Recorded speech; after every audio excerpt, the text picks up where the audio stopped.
Good morning students. देखो, कल हमने स्वर संधि कंप्लीट कर ली थी। आज हम व्यंजन संधि करेंगे। व्यंजन संधि की परिभाषा देखो, व्यंजन ध्वनि से परे कोई स्वर या व्यंजन आने से जो परिवर्तन होता है उसे व्यंजन संधि कहते हैं। जैसे जगत प्लस नाथ, जगन्नाथ। ठीक है, ये क्या बोल रही है परिभाषा? व्यंजन ध्वनि से परे। इस साइड तो हमें व्यंजन ही मिलेगा। ठीक है, इस साइड क्या आ सकता है? स्वर भी आ सकता है और व्यंजन भी। ठीक है, तो यहाँ ध्वनि क्या मिलेगी? हमें व्यंजन की ही मिलेगी। ठीक है, तो व्यंजन ध्वनि से परे कोई स्वर या व्यंजन आने से जो परिवर्तन होता है उसे कहते हैं व्यंजन संधि। ठीक है, व्यंजन संधि के 5-6 नियम दिए गए हैं। ये नियम आपको याद करने हैं। ठीक है, फिर आपको संधि करने में बिल्कुल आसानी हो जाएगी। पहला नियम है वर्ग के पहले वर्ण का तीसरे वर्ण में परिवर्तन। तो देखो भाई, वर्ग के पहले वर्ण, वर्ग का पहला वर्ण कौन कौन सा है? क वर्ग में क, च वर्ग में च, ट वर्ग में ट, और त वर्ग में त, और प वर्ग में प। ठीक है, ये क्या है? वर्ग के पहले अक्षर हैं। ठीक है, पहले अक्षर हैं। ठीक है, तो इसमें देखो क, च, ट, त, प से परे कोई स्वर या वर्ग का तीसरा चौथा वर्ण। वर्ग का तीसरा चौथा कौन सा हो जाएगा? जैसे क वर्ग का तीसरा होगा क, ख, ग हो जाएगा इसका तीसरा। ठीक है, इसी तरह से च वर्ग का च, छ, ज हो जाएगा। ट वर्ग का ट, ठ, ड हो जाएगा। त वर्ग का त, थ, द आएगा इसका। ठीक है, प वर्ग में प, फ, इसका ब आएगा। ठीक है, इसी तरह से तीसरा अक्षर या य, र, ल, व, है में कोई वर्ण हो तो पहले वर्ण का उसी वर्ग का तीसरा वर्ण हो जाता है। तो इसमें पहला वर्ण कौन सा है? ये वाला है। इसका क्या हो जाएगा? तीसरा वर्ण हो जाएगा। तो क का तीसरा वर्ण कौन सा है? बताओ। ग। तो वाक प्लस दता, क का ग हो जाएगा। क के नीचे अलंत था तो यहाँ ग क्या आ जाएगा? आधा, वागदता। ठीक है, इसी तरह से सत्य प्लस गुण, त का तीसरा त, थ, द। ठीक है, त के नीचे हलंत है तो यहाँ द के नीचे भी हलंत आ जाएगा। तो क्या हो जाएगा? सदे गुण। ठीक है, इसके बाद देखो दूसरा नियम, वर्ग के पहले वर्ण का पंचम वर्ण में परिवर्तन। तो वर्ग का पहला वर्ण तो बताया था क, च, ट, त और प। इनका पंचम वर्ण हो जाएगा। ठीक है, कैसे होगा? वर्ग के पहले वर्ण से परे कोई अनुनासिक अथवा न या मैं हो तो पहला वर्ण उसी वर्ग का अनुनासिक वर्ण हो जाता है।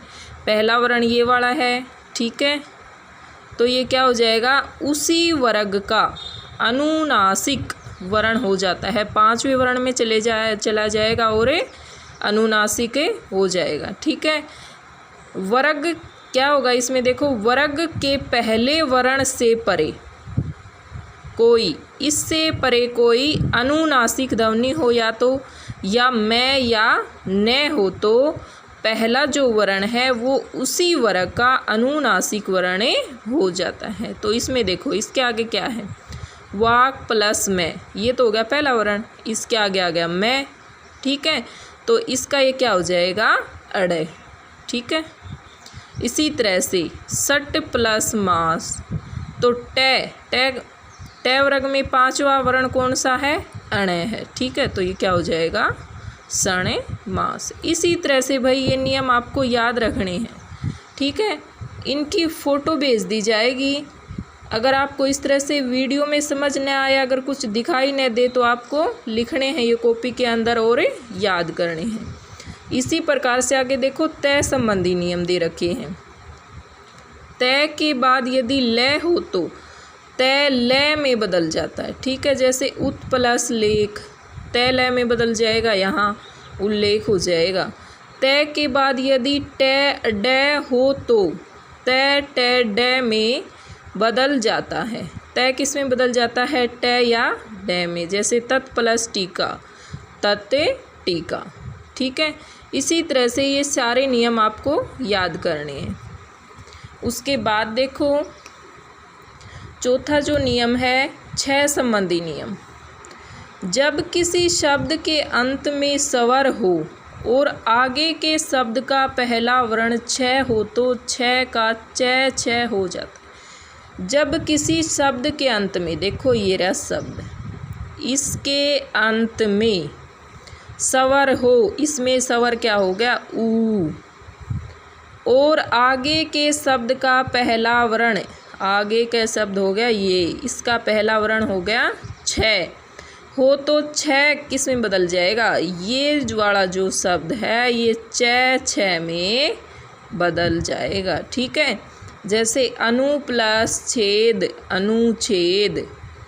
इसी प्रकार से देखो सव प्लस छंद, स्वछंद। वी प्लस छेद, विच्छेद। ठीक है, अगला नियम देखो, न का अण संबंधी नियम है। यदि री रे श के बाद न व्यंजन आता है तो न का अण हो जाता है। किस किस के बाद आता है भाई? री रे और स के बाद। ठीक है, इस साइड क्या मिलेगा हमें? रे मिलेगा या से मिलेगा या री मिलेगा, तो क्या हो जाएगा? उसका अण हो जाएगा। जैसे प्री प्लस नाम, तो इसका ये न का क्या हो जाएगा? अण, तो क्या हो जाएगा? प्रीणाम। इसी प्रकार से प्र प्लस मान, परमाण। ठीक है, ये न है। जहाँ भी न, अगर यहाँ न आता तो भी अण होता, अगर यहाँ आ गया तो भी अण होता। ठीक है, इसी प्रकार इसमें देखो यहाँ न था तो यहाँ इसका अण हो गया, और यहाँ इसके पीछे है तो इसके पीछे अण हो जाएगा। ठीक है, उसके बाद देखो स का श संबंधी नियम। यदि स से पहले ए आ से भिन्न स्वर, ए आ को छोड़ के दो कितने स्वर और बच गए हमारे पास? 9 और बच गए। अगर वो हो तो स का श हो जाता है। ठीक है, तो जैसे देखो वी प्लस सम, विषम। ठीक है, इससे देखो से पहले ए आ को छोड़कर, ए आ छोड़ दिए भाई, इसमें स्वर कौन सा आ गया? ई आ गया। ठीक है, तो क्या हो जाएगा? विषम। से का क्या हो जाएगा? से हो जाएगा। इसी प्रकार से नी प्लस सेद, निषेध। ठीक है, आज हमारी व्यंजन संधि कंप्लीट हो गई है। आपको अच्छे से ये कॉपी में राइट करने हैं और याद भी करने हैं।